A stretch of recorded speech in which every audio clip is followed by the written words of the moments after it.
আসসালামু আলাইকুম প্রিয় দর্শক, হাজির হলাম আজকে মুরগির মাংসের রেসিপি নিয়ে। আর এটি আপনারা ভাত, পোলাও, রুটি, পরোটা সব কিছুর সাথেই খেতে পারবেন। আশা করি আজকের মাংসের রেসিপিটি আপনাদের ভালো লাগবে। চলুন তাহলে দেখে নেওয়া যাক আজকের মুরগির মাংসের রেসিপি। মুরগির মাংস রান্না করার জন্য চুলায় একটা কড়াই বসিয়ে দিয়েছি। এখন দিয়ে দিব হচ্ছে মাংস। আর আমি এখানে সোনালী মুরগির মাংস নিচ্ছি, আপনারা যে কোনো মুরগির মাংস নিতে পারেন। একই রেসিপি ফলো করে দিয়ে দিলাম মাংস। মাংসটা হচ্ছে আমি হাতে মাখিয়ে তারপর হচ্ছে রান্না করব, তার জন্য এখন দিয়ে দেবো হচ্ছে মশলা। এখানে হচ্ছে পেঁয়াজ বাটা আর এখানে হচ্ছে জিরা বাটা, এগুলো দিয়ে দেবো। এখন দিব হচ্ছে রসুন বাটা, দিব হচ্ছে আদা বাটা, এখানে হচ্ছে কাজু বাদাম বাটা, আপনারা এখানে যে কোনো বাদাম বাটাই দিতে পারেন।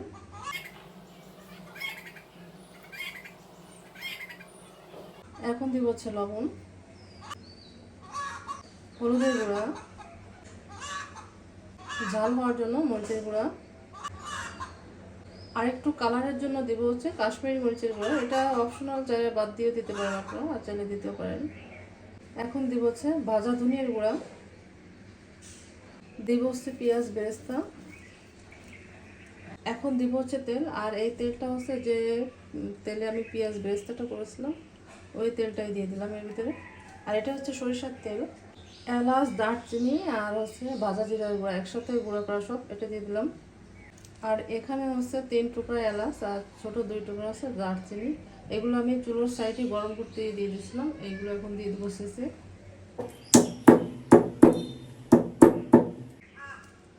এখন দিলাম হচ্ছে 2 টুকরা তেজপাতা। আর আমি মাংসটা রান্না করবো হচ্ছে চুই ঝাল দিয়ে, এই জন্য চুই ঝালও দিয়ে দিলাম এর ভিতরে। এখন মাংসটা খুব ভালো করে মাখিয়ে নিব।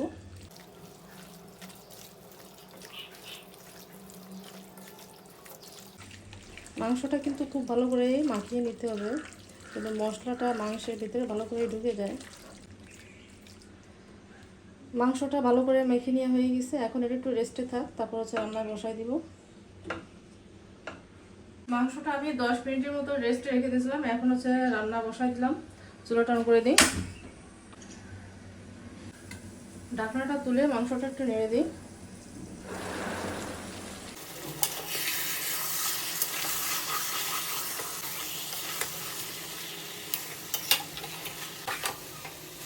আপনাদের হাতের কাছে যদি কাশ্মীরি মরিচের গুঁড়া না থাকে তাহলে আপনারা বাদ দিয়ে দিতে পারেন। আমি জাস্ট শুধু কালারের জন্য দিচ্ছি, আর কিছুই না।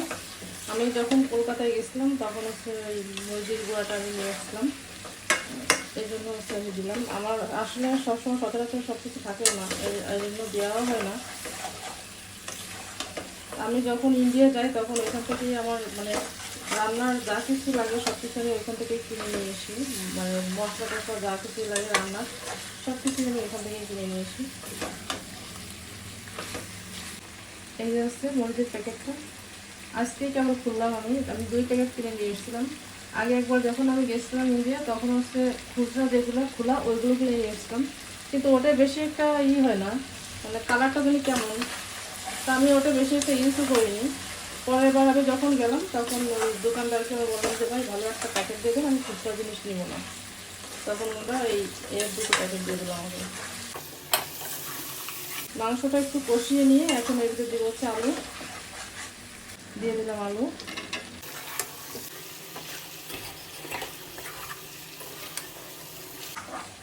মাংসটা মশলার সাথে ভালো করে কষিয়ে নিয়ে এখন এর ভিতরে দিব হচ্ছে অল্প একটু পানি মাংসটা কষানোর জন্য।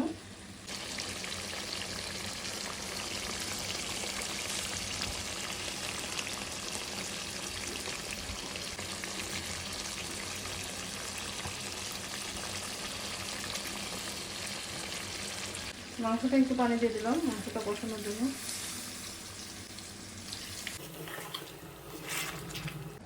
আমার এই রেসিপিগুলো কে কোথা থেকে দেখেন আমাকে একটু কমেন্ট করে জানাবেন। এখন মাংসটা একটু ঢেকে দেবো সিদ্ধ হওয়ার জন্য। ঢাকনাটা তুলে নিয়ে দেখি মাংস কত দূর হয়েছে কষানো। মাংসটা কষানো হয়ে এসেছে, এখন এর ভিতরে দিব হচ্ছে রসুন।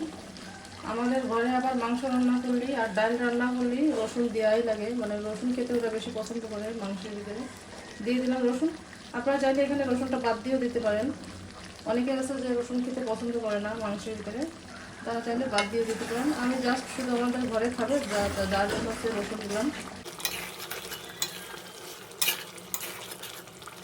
মাংসটা ভালো করে কষিয়ে নেওয়া হয়ে গেছে। এখন এদিকে দেবো একটু জলের পানি। এখন ঝোলটা ঢেকে দিব রান্না হওয়ার জন্য। মাংসটা হয়ে এসেছে, ঢাকনাটা তুলে নেব। এখন এমনিতে দিব হচ্ছে এলাচ, দারচিনি আর জিরার গুঁড়া দিয়ে দিলাম। এলাচ, দারচিনি আর জিরার গুঁড়া। মাংসটা হয়ে গেছে, এখন এগুলো মিশিয়ে দিয়ে আমি নামিয়ে ফেলবো। কেমন হলো আজকের রেসিপি আপনারা রান্না করে আমাকে জানাবেন যে কেমন হলো আজকের রেসিপি। আর রেসিপিটি ভালো লাগলে একটা লাইক করে দিন আর শেয়ার করে অপরকে দেখার সুযোগটা করে দিন। আর সেই সাথে পেজটি ফলো দিয়ে রাখবেন আর ইউটিউব চ্যানেলটি সাবস্ক্রাইব করে রাখবেন। আবারও দেখা হচ্ছে অন্য কোনো রেসিপিতে। সে পর্যন্ত সবাই ভালো থাকুন, সুস্থ থাকুন। আল্লাহ হাফেজ।